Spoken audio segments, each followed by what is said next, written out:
It means we possess an inherent right to dignity, safety, freedom simply by virtue of our existence. These are not privileges to be earned, but fundamental truths that should protect every single one of us, no matter where we are born, what we believe, who we love. Yet, as we stand here today on November 13th, 2025, this promise feels more fragile than ever. The drumbeat of injustice echoes across continents, a somber reminder that the rights we hold so dear are not universally guaranteed. They are under constant threat, and their defense requires our constant vigilance and unwavering commitment. The scale of this challenge is not a matter of opinion. It is a stark, measurable fact. The World Justice Project reports that more than 5 billion people have unmet justice needs, meaning they cannot access legal help for problems ranging from land disputes, intimate partner violence. Think about that number. It is more than half of the world's population living without the basic protection of the law. This essay is not meant to be a lament, but a roadmap. It promises a clear story to ground us in the human reality of this crisis, and it will lay out 3 concrete, achievable actions we can all champion to fortify the rules that safeguard us all. The fight for human rights is not a distant, abstract battle waged by diplomats in quiet rooms. It is a deeply personal struggle that touches the core of our shared humanity. It is about ensuring a young girl can go to school without fear, that a journalist can report the truth without facing persecution, and that a family can access clean water and health care without being turned away. Before we can strengthen something, we must first understand what it is. So, what exactly are these human rights frameworks we speak of? Imagine them as a blueprint for a safe and just society. They are the intricate and interconnected web of rules, laws, institutions, systems designed specifically to protect the fundamental dignity and freedom of every individual. At the international level, this blueprint includes the Universal Declaration of Human Rights and various United Nations treaties. These treaties are powerful promises to protect rights like free expression, the right to a fair trial, and access to education and health care. These international promises are only as strong as their national foundations. Diagram: how international treaties connect to national laws, courts, and local community support centers. The framework extends into a country's constitution, its laws, and its judicial system. It includes national statutes outlawing discrimination, the courts that provide a fair hearing, and police forces tasked with protecting citizens, not harming them. The blueprint is not just paper and ink. It is also made up of living, breathing institutions. Independent national human rights commissions, non-governmental organizations advocating for the vulnerable, and local community centers, providing direct legal aid and support to those in need. When this entire system works in harmony, it is a beautiful and powerful thing. A person who has been wronged can find a clear path to justice. They can point to a specific law that protects them, find a lawyer to help them navigate the system, and trust that a judge will rule fairly based on the evidence. The framework acts as a shield, deflecting the blows of injustice and abuse of power. Unfortunately, in too many places, this blueprint is ignored, or the structure is built with faulty materials. Frameworks fail when laws have loopholes that allow for discrimination, or when they are written in such complicated language that ordinary people cannot understand their own rights. They crumble when the courts are not independent, when police are corrupt, or when leaders simply decide to ignore their own country's legal and international obligations. The framework becomes a hollow promise, a beautifully drawn plan for a house that was never built. To truly grasp why these frameworks matter, we must move beyond abstract concepts and see the world through the eyes of someone whose life depends on them. Let me tell you about a young woman named Lena. She lived in a small, rural town, far from the capital city where laws are made and debated. Her family worked the land, earning just enough to get by, but they had very little in savings. The village was picturesque, but it lacked the basic infrastructure that many of us take for granted. There was no local health clinic, One day, Lena fell seriously ill with a respiratory infection that required urgent medical attention. The local law, on paper, guaranteed a right to healthcare for all citizens, but it provided no mechanism for how that right could be accessed in remote areas.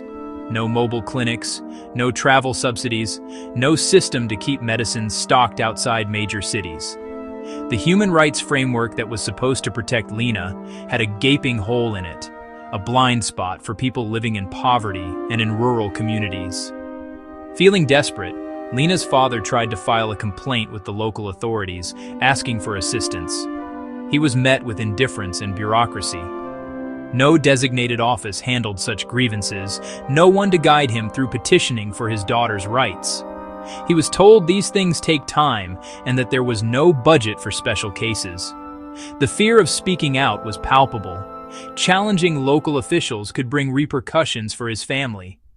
The system was not just failing to help, it was actively discouraging people from seeking the help they were entitled to. Lena was trapped by the very framework designed to free her. The first and most fundamental pillar is to forge the laws themselves with both clarity and steel. The laws on the books are the very bedrock upon which all other protections are built. If this foundation is weak, ambiguous, or cracked, the entire structure is at risk of collapse. It is not enough to say we support human rights. We must translate that sentiment into precise, robust, and enforceable legal language. These laws must be easy for every citizen to understand, clearly defining who is protected, what rights they hold, and how those rights can be defended. Review national legislation to align with international standards, such as the Convention on the Elimination of All Forms of Discrimination Against Women. Where gaps exist, new laws must be drafted and passed. Address urgent issues: online harassment, data privacy, climate justice, and the rights of displaced persons. A comprehensive domestic violence law should criminalize abuse, fund shelters, mandate police training, and create fast-track courts. Clarity is essential to access to justice. A clear law empowers a worker, protects a tenant, and equips a parent to demand promised resources. Laws must include duties for officials and consequences for inaction or abuse. Easy to comprehend and difficult to ignore. Having clear and strong laws is a critical first step, but without a robust system of enforcement and accountability, a promise is merely a suggestion. We need institutions that monitor compliance, investigate violations, and hold perpetrators accountable without fear or favor. Effective enforcement begins with an independent judiciary and a well-trained, rights-respecting police force. Accountability is bolstered by a free press and a thriving civil society. They must be protected, not persecuted. A national human rights institution can receive complaints, conduct inquiries, report publicly, and recommend reforms, if independent and well-funded. Internationally, mechanisms like the Universal Periodic Review create diplomatic pressure for change. International courts prosecute the most heinous crimes when national systems fail. From local to global, this web of accountability says, violations will not be tolerated and perpetrators will be held responsible. Accountability turns paper promises into lived protections. The third pillar is widespread access and awareness, because a right is not a right if people do not know or cannot defend it. Public campaigns through radio, television, and social media must use simple, accessible language. Education is the first line of defense and should begin early, teaching equality, respect, and inherent worth. Workshops can empower villages to understand rights to land, water, and participation. Tear down access barriers with free or low-cost legal aid, mobile clinics, local help desks, and confidential hotlines. Prioritize those facing the highest barriers. Translate materials, ensure accessible formats, and build culturally sensitive, trusted outreach. By spreading the word and opening every door to justice, we activate people power and strengthen the entire framework. Awareness plus access makes rights resilient, responsive, and real. In an interconnected world, no nation can safeguard human rights in isolation. Pandemics, climate change, economic crises, and mass displacement ignore borders and demand coordinated responses. Strengthening national frameworks is linked to robust international cooperation. Sharing what works saves time and resources. A country can share legislative texts, training manuals, and data with those just starting that journey. Richer nations should support others through financial aid, technical expertise, and capacity building. From independent judiciaries to fair elections, cooperation can seed durable institutions. When governments abuse their own people, international mechanisms investigate, document, seek justice, and apply pressure, even sanctions or humanitarian interventions. Partnerships must respect local context, working with civil society, community leaders, and governments to uphold universal principles locally. Securing freedom is a team sport. No nation can win it alone. While institutions hold formal power, the true engine of progress is people. History shows determined civic action can bend the arc toward justice. In our connected age, the actions of individuals, multiplied by millions, become unstoppable. Students use social media to organize peaceful protests and capture global attention. Local groups document harms and lobby for stronger regulations. Grassroots organizations fill gaps and advocate for reform. Stay informed, share knowledge, sign petitions, donate, and choose ethical supply chains. Volunteer, demonstrate peacefully, and, most importantly, vote to hold leaders accountable. The power is in our hands. We must choose to use it. We have journeyed through the architecture of freedom, from the abstract blueprint of international treaties to the deeply personal story of Lena, whose life hung in the balance of a failing system. The path forward is built on three solid pillars: forging laws with clarity and steel, maintaining an unblinking eye of accountability, and throwing open the doors to justice through education and access. We cannot do this alone. It takes international cooperation and relentless civic action. For leaders, act now. Review and align national laws with universal human rights standards. Create and fund truly independent bodies to monitor and hold power to account. Invest in the infrastructure of justice, the clinics, the health centers, the schools that teach equality. For citizens, educate yourself and others. Raise your voice against injustice, online, in your community, and at the ballot box.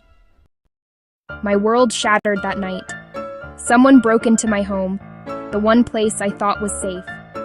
They took things, yes, but they took more than that. They stole my peace of mind. Every creak of the floorboards makes me jump. I look at my neighbors and wonder if I can trust them. I feel a deep ache in my chest. Anger, fear. The police came, they wrote a report, charges, court dates. But no one asked me what I needed. No one asked how to make the fear stop. I need to understand why this happened to me. I need to know if the person who did this sees the damage they caused. Do they know I lie awake at night? Do they know I am afraid in my own house? I need them to hear my voice. I need them to see my face. I need them to understand the harm they created. Punishment alone feels empty. It will not give me back my sense of safety. It will not answer the questions that haunt my quiet moments. I need something more. I need a way to heal from this wound, not just a way to punish the person who inflicted it. I hope to put the pieces of my life back together. I hope to feel safe again in my own home. I want to believe people can change, that harm can be repaired. Maybe if the person who did this could hear my story, something would shift. Maybe if they had to face the real-life consequences of their actions, not just a judge in a robe, they would understand. I am not looking for revenge. I am looking for repair. I am searching for a path that leads away from this constant fear and toward a place of healing and restored trust. This desire for something more than punishment is where restorative justice begins. It starts with the voice of the person who was harmed. It listens to their needs for safety, for truth, and for repair. It recognizes that when a wrong is done, it creates obligations, unpacking the core ideas. Restorative justice is a different way of thinking about crime and conflict. The usual justice system asks 3 questions. What law was broken? Who broke it? What punishment do they deserve? This approach focuses on rules and punishment. It often leaves the victim on the sidelines. The offender is defined by their worst act. The community watches from a distance as the formal system takes over. Restorative justice asks a different set of questions. Who has been hurt? What are their needs? Whose obligation is it to meet those needs? This changes everything. The focus shifts from broken laws to harmed people and broken relationships. The goal isn't just punishment. It's repairing the harm as much as possible. Healing for the victim. Accountability for the offender, peace for the community. This approach is built on a few simple but powerful ideas. The first idea: harm creates obligations. The person who caused the harm must understand the impact and do what they can to make things right. The second idea: victims should have a voice, a right to be heard, to ask questions, to say what they need to heal. The third idea: the community has a role. Supporting both parties. Upholding respect. Upholding safety. Ultimately, restorative justice restores balance. Restore the person harmed to security. Restore them to dignity. Safety is the most important rule in restorative justice. Without a deep and unwavering commitment to safety, the process cannot work. It can even cause more harm. This means the physical, emotional, psychological well-being of every participant. Especially the person who was harmed, they must be the top priority at all times. Before any meeting happens, careful preparation must be done. Create a safe container for the difficult conversation. The principle of consent is central to ensuring safety. No one can be forced to participate. The person who was harmed must voluntarily agree to take part. They have the right to say no at any time, for any reason. They also have the right to choose how they participate. They might not want to meet the offender face to face. They could choose to write a letter to be read aloud. They could have a trusted friend or advocate speak for them. Giving the victim control over their participation helps restore agency. A trained facilitator plays a critical role in establishing and maintaining safety. This person is not a judge, but a guide. The facilitator meets with the victim separately. The facilitator meets with the offender separately. They listen to each person's story. They explain the process clearly. They set ground rules for respectful communication. During the meeting, the facilitator ensures rules are followed. No one is shamed, no one is blamed, no one is interrupted. The facilitator's calm and steady presence helps everyone feel secure enough to speak honestly and vulnerably. The restorative meeting, often called a conference or a circle, is the heart of the process. It is a carefully structured conversation designed to allow for truth-telling and problem-solving. It is not an argument or a debate. It is a guided dialogue with a clear purpose: to address the harm and decide together what needs to be done. The structure is simple but powerful. The meeting begins with the person who was harmed. They share what happened and how it affected them. Next, the person who caused the harm responds, acknowledges, and accepts responsibility. Afterward, the group creates a plan: apology, restitution, service, counseling, and writes clear steps everyone agrees on. Accountability in the traditional justice system often means one thing: punishment. It is about serving time, paying a fine, or following probation rules. Often, offenders never face the person they hurt or take personal steps to make things right. This is passive accountability. Restorative justice is active and relational. It asks 3 things: understand impact, take responsibility, take action to repair. This is more demanding than simply accepting a punishment. It requires courage, empathy, and effort, Making amends is the tangible part of this active accountability. If a teen vandalized a park bench, amends can go beyond paying for it. Working with the Parks Department for a month, writing a respectful apology, completing realistic tasks, related to the harm, respectful to the victim, and achievable for the offender. Active amends can restore self-worth and connection. Studies show restorative processes can lower reoffending by building real understanding of consequences. The power of restorative justice is best seen in small, real-life examples. Imagine a group of students who spray-painted graffiti on the wall of a local grocery store. The store owner was angry and felt disrespected. The police caught the students. Instead of juvenile court, they referred the case to a restorative circle. He shared how he built his business and how the graffiti hurt him and scared customers. The students listened, saw him as a person, and one by one apologized. Together, they made a plan. They cleaned the wall and repainted. They worked inside to understand the business. The harm was repaired and a lesson learned. Consider another story, a stolen bicycle.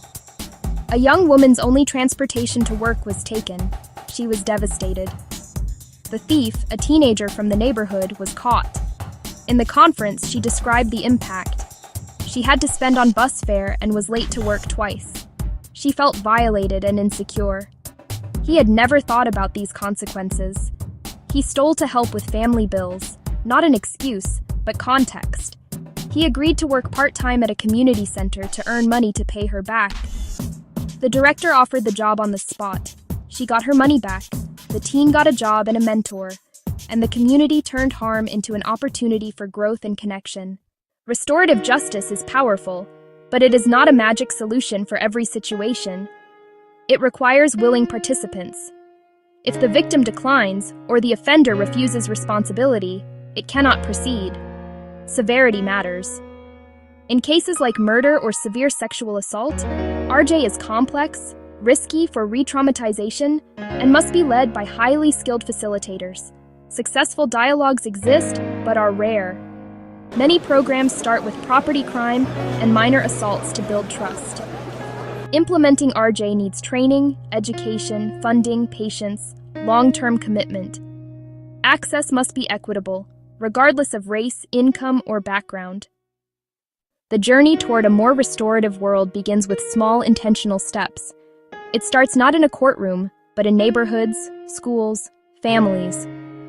The first step is to start talking about these ideas. Ask leaders what they're doing to address conflict in ways that repair harm. Build skills, listen better, ask open questions, learn facilitation. Start small, focus on a clear need, train committed community members.